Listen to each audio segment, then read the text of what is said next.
All right. So, our next review of the day is going to be for the film Strange Darling. Strange Darling, a little bit of a smaller movie out right now. It's in Mhm. theaters. Don't know how long it'll stay in theaters, so maybe people can check that out before it leaves. And we'll see if you should, if we're highly recommended or not. So, what is this movie about? Well, it's pretty simple. Very, very simple movie here. You got a man, you got a woman. As you can see, they kind of get engaged in, relationships here, relations, and then things turn sideways very fast. And it's a cat and mouse game between these two people of who's going to get the other first. And I don't want to say too much because it's all about really experiencing the movie, seeing the movie there, seeing how it devolves into things, what kind of happens throughout it, all the kind of different turns that it takes in this film here. And it's a very, very simple movie there, and these movies are done in this movie's done in chapters. There's 6 chapters of it, all told with, like, in different orders. So the first when the movie starts off, it's chapter 3, then it'll switch to chapter 5, then it'll go to chapter 1, Yeah, and then it's all these. chapter 3, chapter 1, chapter 5, chapter 2, and then the epilogue. Yeah, so it's all told out of order. Very much like you said, it's gonna kinda get in comparisons to a Quentin Tarantino movie because of that, A bit. because how, out of order the storytelling is. Um, and we'll see. We'll talk about it whether that kind of benefits the movie, kind of hurts the movie there. So this film is directed by J.T. Moeller, Mhm. Mahler. His directorial debut was Outlaws and Angels. I have not seen that movie before. Who stars in this movie as well as Willa Fitzgerald. Willa Fitzgerald, people might have seen her. She was in The Fall of House Usher. She played the younger version of the sister Oh, yeah. of the patriarch of the Usher family. There, she was the sister. She was also in Reacher. She was in first season of that. She was the love interest in that. She was also in the TV version of Scream, MTV Scream. She was also in that as well. Oh my god. When was that? Like, what year Um, was that? that had to been because that show came out in let's see here. 2016? Yeah, 2016, yeah. Like Wow. 2015, 2014. Yeah, I totally forgot about that. Yeah, that was an interesting show for a bit, but yeah. I thought it was kinda decent. I actually watched a yeah. little bit. I thought it was actually for MTV, I was like, "It's pretty Mhm. Yeah, decent." I think I watched like maybe 2-ish episodes, but I saw a lot of clips online. It's just yeah. Yeah. Um, I think I mean, I'm sure it was popular, but I think like 2 years later, or even like now, it would be like super popular. Like especially with the Chuckies we're getting now and stuff like that. oh, yeah, like horror TV shows Mhm. and stuff like that. You also have Kyle, Gallern, and who's also in this, who people might know. He was in Scream, the movie. He was Yeah. in that, and then he was in the movie Smile that came out a couple of years ago. He was He in was that. also in the 2010 Nightmare on Elm Street. Yes, he Yeah, was in that. He was one of the high school students in that. And nice. then wasn't he was like Jennifer's Body, I think he was in too, right? He was one of the Oh, victims in that. okay. Yeah. Apparently, God, Jay from Red Letter Media, he was his stunt double in the Nightmare on Elm Street remake, which is interesting. Really? Okay. Yeah, Jason really meaning. Oh, okay. yeah. I mean, they Interesting. kind of look alike, but I think it's just like one got bigger, more muscular. I mean, Jay still looks good from Red Letter Media, but he just grew more facial hair. Yeah. And this is Kyle Gallern right here. This is him. He kind of has a Austin Butler Mhm, slash Taylor Kitsch slash Garrett Hedlund kind of thing going on, I guess, in him. mhm. You kind of see that there. And then Jay from Red Letter Media, this is him right here. Maybe this is not the best picture, but maybe this is kind of more of a better picture right here. Yeah, more recent picture of him. Yeah, so he's cleaned up a little bit Yeah, there. apparently from the back, like he was used as like his stunt double. Okay, yeah. So this is early Jay, and this is kind of newer Jay right here that you have. So yeah, what a haircut and I mean, they skincare have can do for you. the similar crew cut kind of thing going on, Yeah. or Polish cut, whatever you want to call it. So yeah, you have him in there. So mainly it's kind of just them, and then some other kind of guest people kind of come in the movie, like Ed Begley Jr. is in here. Barbara Hershey Mhm. comes in for a little bit here. Sherry So Foster. Oh, sorry. Oh yeah, who you say Sherry Foster? Yeah, Sherry Yeah, Foster. she's at the very, very end. Yeah, Sherry Foster is also in this. Yeah. So, Mike, what did you think about I really, Strange really Dark? love this movie. I know some people were a bit people who seem to have a problem with this movie. I'm not saying they're wrong, but uh tend to be more off put by some of the more almost behind the scenes kind of issues of like because when the movie starts, this isn't very spoiler, but it says this movie was shot in 35 millimeter. Uh, and some people rolled their eyes at that. They thought it was like a bit pretentious, which I'm not saying that's wrong. And some people weren't really there for the, the out of order storytelling, but I really, really loved it, especially with how I never thought the out of order storytelling was a way of like, oh, we're so smart. It's more of a like we're playing with expectations and we know what you're thinking, but in a good way. It's like you should be thinking this because you're a rational, normal person. And it's a way to just make the it's a way to make the movie more entertaining for the people. And this movie on a rewatch would be very fun. I even think I would be interested if there was a version of this movie where it's just like linear storytelling because I think that would still be very good. Like, it wouldn't ruin the movie. Uh, and I was very lucky upon seeing this movie because I saw it, I think the day it came out of uh I Fantastic knew Fest. yeah, I knew nothing of it. I just saw the poster. I saw some, talk about it because it's just like I was just going out and I had a free ticket and I said, "Oh, Strange Darling, I haven't heard of this because there wasn't too much else in theaters I haven't already seen that I was interested in." So I decided to see it. I didn't even see the trailer. I even think kind of seeing this trailer would almost spoil it. But like I saw the, I saw the poster. I saw like some reviews and like without going too into it, I was like, yeah, I'll see it. And this might be one of my favorite horror slash thriller movies of the year, Mm. with just two incredible performances by Kyle Galliner. Gallner and Will Fitzgerald. Just like really, just both of them just completely knocked out of their park. uh, yeah, and yeah, definitely. Some people said, "Oh, it's just trying to be reminiscent of stuff like I don't know, Quentin Tarantino," which I can kind of see, or Texas Chainsaw Massacre. Apparently, one of the inspirations of this movie was The Duel. Have you seen that? The The Steven Duel. Spielberg movie. It's with Uh, a. It's like a traveling salesman is like driving around, and there's a truck that keeps on pursuing him, and he thinks it's like a demon, or I have it's not seen. no, okay. Uh, but yeah, that was one of the inspirations. But really, not a terribly large cast or like that many set pieces, but just one of those movies that's just like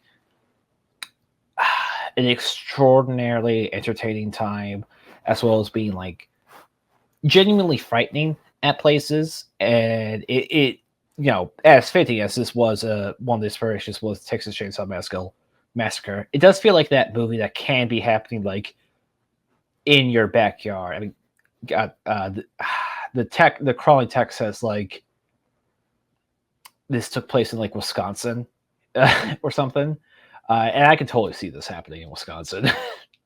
Because it's a lot of it, when she's kind of running, it's kind of like the backwoods. Do they ever say what city, state they're in? I don't think they ever kind of hint at that, do they? Well, said it said like in 2019 to 2020 there was a killer on the loose, and this was their last rampage in Wisconsin. I'm not sure if it was the city, if they said the city. Okay. I If it do was remember Wisconsin, Wisconsin though, but okay. somewhere in the Midwest, like you get that vibe. Yeah. So you kind of have that where she's kind of running kind of a lot of the woods areas, kind of backwoods type things there. And Will Fitzgerald, like I said, she does a fantastic job in this movie, and she really kind of sells it. I didn't really recognize her too. I mean, because she kind of looks thinner in the face, Mhm. or kind of more gaunt here than she's previously looked before. So I didn't really recognize it. Maybe it's the hair also, like the May- short kind of hair as well. So I think that was really good. And then how the movie kind of sets things up. Now, the movie being told out of order, I guess you still could have done that without really the chapters there. You still could have kind of done the out of Mhm. order type of thing. I don't really think the chapters really add much to the story. I mean, still the person's their movie, they can do whatever they want. They can add chapters, or not, but I don't think really. added really much there to it. The tension of the movie and the constant of like, what is going to happen and what you're kind of expecting, I think was very good at that. And do you kind of compare it to a movie that came out this year very recently, in a violent nature? Would you also compare it to something Hmm. like that? I can kind of see that of like a Back to the Woods kind of movie or movie where it's in the perspective. I mean, similar to this movie only it has two real main characters, and it's like we follow both of them, we see both their perspective and stuff like that. And in a violent nature, we see it from Johnny's perspective. Johnny's the killer who uses the iconography of like Jason and stuff like that. And I can kind of see the comparison. I say in a violent nature is definitely more straightforward. Honestly, it's between this and in a violent nature of my favorite horror movie of the year. I'm not even saying best, but it's just like in comparison. Because both these movies, in a violent nature, I think is one I personally love because I really love that era of slashers. Uh, but this was a movie I had like basically not a ton of expectations going into it, and Mhm. I was just really enthralled the entire time. I think even visually, just the way JT Colin like utilizes color is just so interesting and entertaining throughout it. Very David Lynch-esque. Uh, of like there's one scene and you see it in the trailer where the two of them are in a car, uh, and they're talking. And it's like there's a lot of dialogue focus and yeah, just the striking blue of just it's relaxing, but it's also kind of like it's almost like sci-fi esque of like, okay, we're not really here. Like it's a bit ominous of like just what's going on, as opposed to just like the aggressive reds we see later on. And even her not dress, gown she kind of wears like later on, which you see like in the opening of this and like where she's just like running. Let me see if I can get to that scene, which kind of looks like a prison jumpsuit a little bit. Yeah, yeah. Or yeah, that's for like a hospital kind of thing. Yeah, like she's kind of looks like she's kind of wearing like like this right here, like a prison jumpsuit a little bit there. Yeah. So yeah, that's very striking, and especially the movie shot really well, like it kind of with the Oh yeah. lighting of like using the natural light, and then plus the look of on the country there, and when it's nighttime, that's very striking as Mhm, well. That's very well done there. And this chase here is also very mhm. terrifying. Incredibly intense. And to Uh, see what's kind of gonna happen. yeah. I am kind of curious because I do kind of have a film history, but do you think this film would have? Do you think this film benefits from it being shot in 35 millimeter? I'm not saying like the director's wrong for doing that because of course it's his movie and a lot of his background. It just seems like he's having fun with it. But I feel like you could have shot this movie in digital and it mostly would have been the same. I do think there's kind of a romanticization of like film on film, like shooting on film, uh, as of late. Like I think this movie could have worked just as well in digital. That might just be me, but Yeah. And it's funny, the cinematographer for this movie is Giovanni Ribisi, who's an actor, who's a actor for a long time, for like multiple really, decades. Yeah, he stepped in to be a cinematographer for this film. And so, your question kind of about like 35 millimeter or if it digital there. I don't know, with this movie, I didn't really feel like the 35 millimeter here. I didn't really see it as much here no. as opposed to, it just being like it was digital there. Um, I'm guessing you saw. God, what was that movie? What was it called? Doom. The Crystal Skull, Indiana Jones on the Crystal Skull movie. yeah. That was shot on film, but you cannot tell. That's not even me like trying to disrespect, Steven Spielberg, of course. Steven Spielberg is a legend, but it's like one of those things of like it does kind of feel like there is kind of an over romanticization of stuff like film on film or practical like effects to a degree. I'm not Mhm. saying those are wrong, but it's like, are you doing it for the sake of like what's the best thing for your movie, or are you doing it for the sake of like a almost like, oh, I have this arbitrary idea of like what my heroes did, so I'm going to do that without like really being in their shoes. I was talking to uh, Macabre storytelling earlier, actually, the voice chat about this, and it's just like it does kind of seem like people kind of like I'm quoting him on this, like some people kind of like jerk off film on film. I mean, I know people do have that love for practical effects and see what practical effects do, but there's also, when CGI is used, right? I mean, the Planet of the Apes is a thing. Yeah, I mean, Yeah. there and what the visual they were able to do in the new Planet of the Apes movies, like you couldn't do that practically. No. You I know. think even like you can take a film like Long Legs and the director Oz Perkins. The way Long Legs was shot, that's benefited by the way it's shot and all this stuff, and you can tell. And there isn't like a ton of like use for I don't know, like flashes on muzzles or anything like that, or uh, I don't know any like real CGI, but or even just like the way it opens. It opens entirely different from like this movie, and the perspective is changed just throughout the whole thing. I don't really think Strange Darling really benefits from it being shot on film, Mm. other than like kind of a. This is gonna sound incredibly shitty, but it kind of sounds. It sounds a bit student filmish of like when you open up your movie and like there's the whole text called like this whole movie was shot on film by film. It's like, okay, it's like settle down a bit. That's like a neat fun fact, but like that's not the first thing you put in your movie. Mm. I mean, do you think this is the case? Because like when Oz Perkins, when he did Long Legs, now it seems like people are going to be checking for him because he did Long Legs. I don't know, maybe at least I don't know. Maybe I'm just projecting because I want to see Maybe. what he does next. And he does have, and there was the trailer for his new movie that's going to be coming out next year and before this film, the Monkey. Yeah, that looks weird.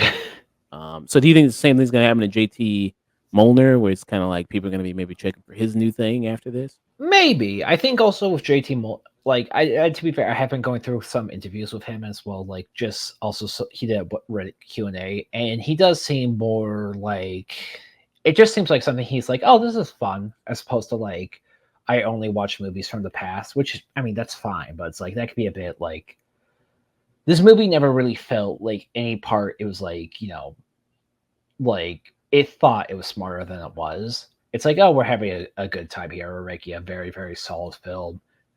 It's it reminds me a lot of Barbarian in a lot of Mm. ways, especially with like kind of the perspective and like point of view changing, especially with how without going too much into this movie, because I insist if you are watching this and you haven't seen it yet, go into it like as blind as you can. This movie plays a lot with like your perceived gender roles in a good way, like the Mm. stereotypes we all have in genders. It's not even like as a way as like, oh, this movie's trying to trick you. More so like this is what like if you're put into this scenario, what would you think of this woman? What would you think of this man? What would you think of them when you see them like for the first time? Like, what's your gut reaction? And you said you compared it to Alex Garland's Men. A smarter version of Alex Garland's Men. Yeah. And I know Men from Alex Garland, I mean, that's a very divisive movie. I ended up falling a little bit more on the side of liking it than disliking it. I like a Uh, lot of the visuals and stuff like that, but I'm just not like here for the actual storytelling. I like Visually, that I visual. think, Oh, that yeah. He's like, Whoa! whoa, oh, damn, I didn't think this through. Shit. Shit. Uh, So you did that there, but yeah, I mean, I think there's some good visuals here, and I do like the performance from the lead actress here. I think I forgot her name. I think it's like I want to say Paige Buckley. I want to say is her name, maybe. Yeah. But yeah, so you do have that kind of going on here. But I mean, as far as the messaging and what it's trying to convey, yeah, I think it just misses the mark a lot Yeah. there. Well, it's also kind of weird because I mean I know it's the other one's an adaptation of like a book, I believe, but both like Men and Annihilation have so much to do with gender, but Annihilation feels so much more nuanced. And as with Strange Darling, it has like a lot of commentary on like gender roles without like saying too much. But Men just feels like way too much of like a almost like the joke of like a men's ally who doesn't like a men's feminist ally who doesn't really talk to women, if that makes sense. Mhm. Because I remember I looked it up and I could not like the only person, oh, the only woman who really worked on this movie, I believe, was like in the makeup department for uh, men. And uh, I'm not saying like Strange Darling, like it just feels like women wrote it, but it feels like more like a movie like women can like watch and like talk about, and I wouldn't be shocked if like there was like a woman like screenwriter in this, like because it feels more nuanced and it feels more aware. I remember the person who wrote Barbarian, he wrote that movie because he read a book. I'm not God, I don't remember the specific name of it, but it was like how gender plays in the areas like workplace and like intimidation and stuff like that. And he kind of realized some of like sexist traits that he had that he didn't really realize he was kind of like exuding. But it again, Barbarian does feel much more nuanced than Man as well. yeah, and I think this is from the producers, as the trailer says, right? From the producers of Barbarian Mhm. as well. There, did you have? I think the trailer says. Yeah, Um, yeah. So, yeah. I mean, I recommend people checking this out. I think it'd probably be on my list for best of movies of the year. There. hmm I don't know if best horror film. I think for me right now, best horror film of the year might be The First Omen. Right now, First for Alma was me, pretty good. I do I, really like. I I watched that semi recently. Yeah, I did really enjoy that quite a bit. So I really do like The First Omen there, quite a bit. But this is a strong contender to go up there, hmm for kind of my best horror film of the year. The way it kind of plays out, the thriller aspects of it, the tension of it, I think works really well. hmm Great, I said, great performances from the two lead Oh actors that yeah, you're following here, and they do an amazing job at conveying what they have to convey. Willa Fitzgerald's the way she's able to kind of flip back and forth between, being yeah, terrored between being terrified and then being empowered and then being, yeah. I think is interesting how that kind of goes back and forth there. Mhm. Um, yeah, so for me, I mean, my rating for this, I'd kind of give it a strong tune in. I give it a strong tune in. What Okay. about for you? I think I'm in the same strong tune in to maybe low peak. It might change upon a rewatch, but I still think it would be in the higher end of the tune in area. Mm, yeah. Any faults for this movie for you? Any big things? I really hope more people see it because right now it's not doing great, like income wise, and of course it's like that's not the most important thing for a movie like this, but it's also just like I want people to see this movie. I want people to. uh, oh yeah. Also, these two hippie characters make the grossest breakfast you've ever seen in a movie. Yeah, I mean, they put on so it's like they make pancakes. You know how like people sometimes sweeten up their pancakes and put maybe whipped cream on it. They put Yeah, whipped cream, they put syrup, they a put whole stack of butter. Just butter. They it's like gravy. It's like damn. It's like they drown in this shit. And Mhm. God, it's like damn, bro. You're not Yeah. even eating pancakes at that point. You might just get Mhm. some ice cream at that point.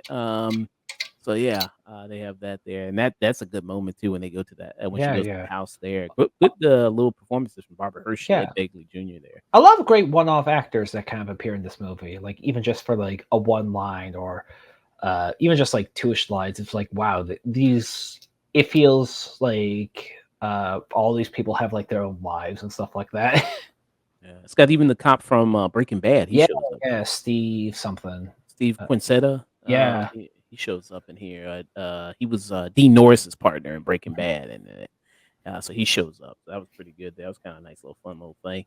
Um, yeah. So two strong tune ins for Mhm. Strange Darling.